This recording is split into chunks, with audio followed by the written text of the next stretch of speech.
Magpatuloy sa monitoring sa mga lugar at mga taong madaling mahawaan ng monkeypox o mpox. Ito ang agad na inutos si Pangulong Ferdinand R. Marcos Jr. sa mga ahensya ng pamahalaan sa pakikipagpulong niya kay Health Secretary Teodoro Herbosa at iba pang opisyal. Sa kanilang pulong, sinabi ni Secretary Herbosa na higit na matatamaan sa mpox ay ang mga immunocompromised o yung mga madaling lapitan ng sakit. Sinabi ni Herbosa kay Pangulong Marcos na nakapagtala ang Department of Health ng 10 kaso ng mpox simula pa noong 2023. Gayunman, ang mga pasyenteng ito ay nakarecover na. Wala pa rin aniyang public emergency kaugnay ng mpox dahil mababa ang kaso nito. Gayun din ang fatality rate ng sakit. Nilinaw rin ng kalihim na hindi airborne disease ang mpox. Hindi aniya gaya ng COVID-19 na isang airborne. Sabi pa ni Herbosa, na ipapasa sa pamamagitan ng intimate o skin-to-skin physical contact sa ibang tao na infected din o may contaminated materials. Sa ulat ng World Health Organization, ang mpox ay isang viral illness sanhi ng monkeypox virus. Ilan sa mga pangkaraniwang sintomas ng mpox ay skin lesion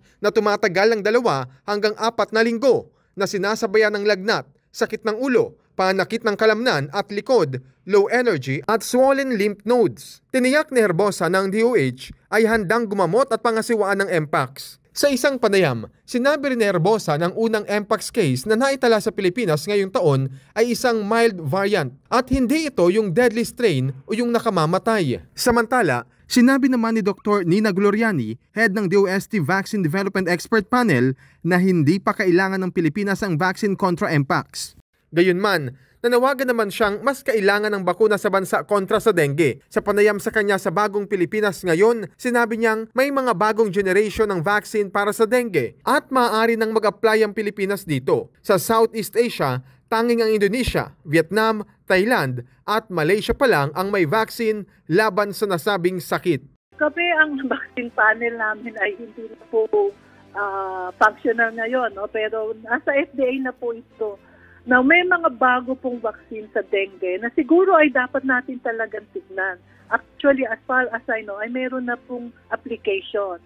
So, ito ay second generation na ng vaccine ng dengue na mas mataas ang protection laban doon sa 4 po na types meron ng dengue at maganda ang safety profile niya.